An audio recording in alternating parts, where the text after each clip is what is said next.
Hi friends, 2-3 ദിവസമായി ജോധ്പൂരിലായിരുന്നു എൻ്റെ സഞ്ചാരം. രാജസ്ഥാനിലെ ജോധ്പൂരിൽ ഒത്തിരി കൊട്ടാരങ്ങളും മറ്റും കാണാനുണ്ട്. അതുപോലെ തന്നെ രാജസ്ഥാനിലെല്ലാം തന്നെ വ്യത്യസ്തമായ കൊട്ടാരങ്ങളും ഒത്തിരി മോണിമെൻറ്റ്സൊക്കെ കാണാനുള്ള ഒരു പ്രദേശമാണ്. ജോധ്പൂരിൽ നിന്ന് ഉദയ്പൂർക്ക് 250 കിലോമീറ്റർ ദൂരമുണ്ട്. ഇന്ന് ഉദയ്പൂരാണ് ഞാനുള്ളത്. ഉദയ്പൂരിലെ സാജൻഗഡ് പാലസ്, അതായത് ഉദയ്പൂർ രാജാവിൻ്റെ മൺസൂൺ പാലസ് എന്നും അറിയപ്പെടുന്ന സാജൻഗഡ് പാലസിലേക്കാണ് ഇന്നത്തെ യാത്ര. ഈ പാലസ് രാജസ്ഥാനിലെ ഉദയ്പൂർ നഗരത്തിലെ ഈ കാണുന്ന ഫത്തേ സാഗർ തടാകത്തിന് അഭിമുഖമായാണ് ഒരു കുന്നിൻ മുകളിൽ സ്ഥിതി ചെയ്യുന്ന ഒരു കൊട്ടാരമാണ്.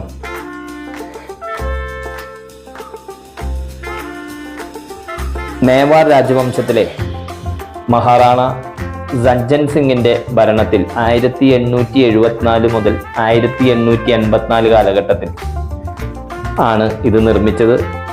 അദ്ദേഹമാണ് ഈ കാലഘട്ടത്തിൽ ഇവിടുത്തെ ഭരണാധികാരി. ഇവിടെ നിന്ന്, ഈ കുന്നിൻ മുകളിൽ നിന്ന് കൊട്ടാരത്തിന് ചുറ്റുമുള്ള ഗ്രാമങ്ങളുടെ കാഴ്ച പ്രദാനം ചെയ്യുന്നു. ഇതെല്ലാം അവിടുത്തെ അന്നത്തെ ഗ്രാമങ്ങൾ ഇപ്പോൾ ഡെവലപ്പായി ചെറിയ ചെറിയ വീടുകളും മറ്റും വന്ന് ചെറിയ രീതിയിൽ ഡെവലപ്പായി വരുന്നേ ഉള്ളൂ. ഈ കൊട്ടാരം ഇന്ന് ഒരു ഹിൽ സ്റ്റേഷനിൽ സ്ഥിതി ചെയ്യുന്നത് കാരണം വനം വകുപ്പിൻ്റെ കീഴിലാണ് കൊട്ടാരം സ്ഥിതി ചെയ്യുന്നത്. ഈ രാജാവ് മഴമേഘങ്ങളെയെല്ലാം നിരീക്ഷിക്കുന്ന വാന നിരീക്ഷകൻ കൂടിയായിരുന്നു അദ്ദേഹം. അതുകൊണ്ടാണ് ഈ കുന്നിൻ മുകളിൽ ഈ വാന നിരീക്ഷണത്തിനും കൂടി വേണ്ടിയാണ് ഈ കൊട്ടാരം മൺസൂൺ പാലസ് നിർമ്മിച്ചത് എന്നും പറയുന്നു. രാജസ്ഥാൻ വനം വകുപ്പിന്റെ കീഴിലാണ് ഇപ്പോൾ ഈ കൊട്ടാരം. ഇവിടെ പൊതുജനങ്ങൾക്ക് സന്ദർശനത്തിന് അനുമതിയുണ്ട്. ഇവിടെ ഒത്തിരി ടൂറിസ്റ്റുകൾ വരുന്നത് ഇവിടെ നിന്ന് രാത്രികാലങ്ങളിൽ സൂര്യാസ്തമയം കാണാൻ ധാരാളം സഞ്ചാരികൾ എത്തുന്നുണ്ട്. ഇത് വളരെയധികം മനോഹരമാണ് ഇവിടുത്തെ സൂര്യാസ്തമയം. ഇത് സ്ഥിതി ചെയ്യുന്ന മലനിരകളെ ആരവല്ലി മലനിരകൾ എന്നാണ് അറിയപ്പെടുന്നത്. ആ ഗ്രാമം കഴിഞ്ഞ് നമ്മൾ വീണ്ടും ഒരു ഫോറസ്റ്റിലേക്ക് എത്തിയിരിക്കുകയാണ്. ഫോറസ്റ്റിലൂടെയുള്ള ചെറിയ ടാറിങ്ങൊക്കെയുള്ള ചെറിയൊരു പാതയാണ് ഇവിടെ എഴുതി വെച്ചിട്ടുണ്ട്. നേരെ സജ്ജൻഗഡ് പാലസിലേക്ക് നേരെ റോഡ് കാണിച്ചിട്ടുണ്ട്. ടൂറിസ്റ്റുകളെല്ലാം പോകുന്നുമുണ്ട്. ഈ ഫോറസ്റ്റിലൂടെയാണ് ഇനിയുള്ള യാത്ര. ഇവിടെ ഒത്തിരി വന്യമൃഗങ്ങളെല്ലാം ഉണ്ട് എന്ന് അവിടെ എഴുതി വെച്ചിട്ടുണ്ട്. അത് അങ്ങോട്ട് റോഡിലേക്ക് ചാടാതിരിക്കാനൊക്കെ വലിയ മതിൽക്കെട്ടും അതിന് മുകളിൽ കമ്പിവേലിയെല്ലാം സ്ഥാപിച്ചിട്ടുണ്ട്.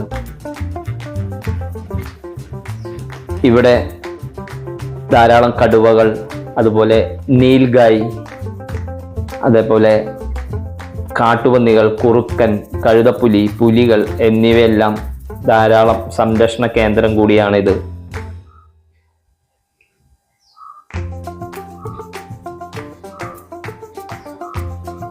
അങ്ങനെ നമ്മൾ ഇതാണ് സജ്ജൻഗഡ് പാലസിലേക്ക് എത്തിയിരിക്കുകയാണ്. ഈ സജ്ജൻഗഡ് പാലസിന്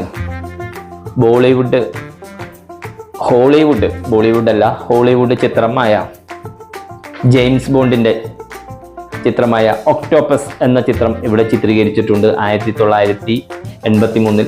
നമുക്കും ഇവിടെ നിന്ന് മേഘങ്ങളെല്ലാം തൊട്ടടുത്ത് നിന്ന് കാണുന്ന ഒരു പ്രതീതി ഉണ്ട് ഈ പാലസിൽ നിന്ന്. അതുകൊണ്ടാണ് ഇതിനെ മൺസൂൺ പാലസ് എന്നും പറയുന്നത്.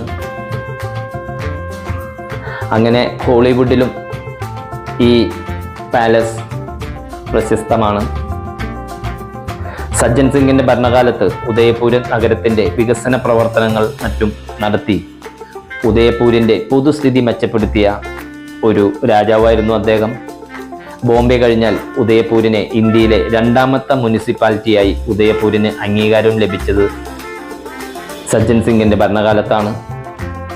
വെളുത്ത മാർബിൾ കൊണ്ട് നിർമ്മിച്ച കൊട്ടാരം ആരവല്ലി മലനിരകളിൽ ബൻസ്ദാര കുടിമുടിയിലാണ്.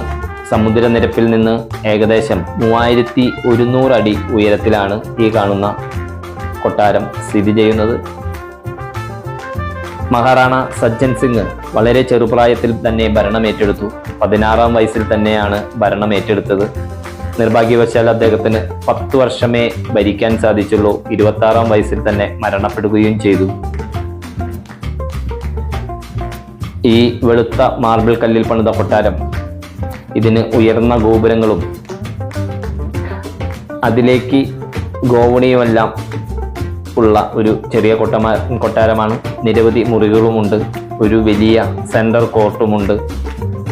മാർബിൾ പണികളിൽ ഇലകളുടെയും പൂക്കളുടെയും മനോഹരമായ രൂപങ്ങളെല്ലാം കൊത്തിയെടുത്തിരിക്കുന്ന ഒരു ചെറിയ കൊട്ടാരമാണ്. ചുവരുകളെല്ലാം ചുണ്ണാമ്പ് കല്ല് കൊണ്ട് ചായം പൂശിയിരിക്കുന്ന ഒരു കൊട്ടാരം കൂടിയാണിത്. അത്ര വലിയ ഒരു കൊട്ടാരവും ആർഭാടകരമായ ഒരു കൊട്ടാരം എന്ന് പറയാൻ ഇതിനെ സാധിക്കില്ല. രാജാവ് ഇത് വനനിരീക്ഷണത്തിന് വേണ്ടി ഇത് സർക്കാരിന് കൊടുക്കാം, ബ്രിട്ടീഷുകാർക്ക് കൊടുക്കാം എന്നൊക്കെ പറഞ്ഞ ഒരു കൊട്ടാരം കൂടിയായിരുന്നു ഇത്.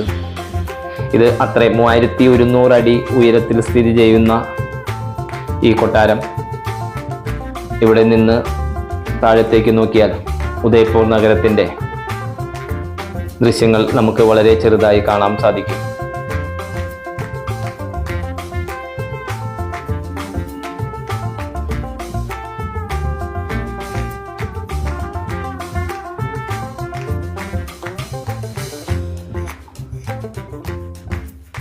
ഇതാണ് ഉദയ്പൂർ നഗരത്തിൻ്റെ ദൃശ്യങ്ങൾ. അങ്ങനെ നമ്മൾ ആ ദൃശ്യങ്ങളെല്ലാം കണ്ട് കൊട്ടാരത്തിന് അകത്തേക്ക് കടക്കാനുള്ള ആ വലിയ ഗോപുരവാതിൽക്കൽ നമ്മളെത്തി. അങ്ങനെ നമ്മൾ അതിന് അകത്തേക്ക് കടക്കുകയാണ്. ഇതാണ് 1, 2, 3, 4 നിലകളിലായിട്ടുള്ള ഒരു ഭാഗം മാത്രം അങ്ങനെ നിലകളിലായിട്ടുള്ള ഒരു കൊട്ടാരം. അതിൻ്റെ മുകളിൽ ഇരുന്നാൽ നമുക്ക് ഈ പ്രദേശങ്ങളെല്ലാം കാണാം. ചെറിയ ഒരു ഗോവണിയുണ്ട്, അതിലെ നമുക്ക് മുകളിലേക്ക് കയറാനും സാധിക്കും. ഇവിടെ ബാക്കിയുള്ള കൊട്ടാരങ്ങളിലെ പോലെ വലിയ സെക്യൂരിറ്റിയോ ഒന്നും തന്നെ ഇല്ല. അത്ര ഇതിലെയാണ്, ആ ചെറിയ മുറിയെ കൂടിയാണ് മുകളിലേക്ക് കയറേണ്ടത്. ഇവിടെ വലിയ അത്ര അതിവിശാലമായിട്ടുള്ള കൊത്തുപണികൾ അങ്ങനെയില്ല. പിന്നെ മ്യൂസിയവും ഒന്നും പ്രവർത്തിക്കാത്ത കാരണം വലിയ പെയിൻറ്റിങ്ങുകളോ ധാരാളം വസ്തുക്കളോ രാജാവിൻ്റെ വസ്തുക്കളോ ഒന്നും ഇവിടെ സജ്ജീകരിച്ചിട്ടില്ല. അതെല്ലാം തന്നെ ഉദയ്പൂർ സിറ്റി പാലസിനകത്താണ്. നമുക്ക് ഇനി ഉദയ്പൂർ സിറ്റി പാലസ് കാണാൻ പോകണം. അവിടെയാണ് ഇത് ഏറ്റവും കൂടുതൽ ഈ സജ്ജൻ സിംഗിൻ്റെ എല്ലാം ഭരണകാലഘട്ടത്തിലുള്ള അവരുടെ വസ്തുക്കളെല്ലാം സൂക്ഷിച്ചിരിക്കുന്ന മ്യൂസിയമൊക്കെ ഉള്ളത്. അപ്പോൾ ഇതാണ് കൊട്ടാരത്തിൻ്റെ ഉള്ളിലുള്ള ഭാഗങ്ങളെല്ലാം തന്നെ.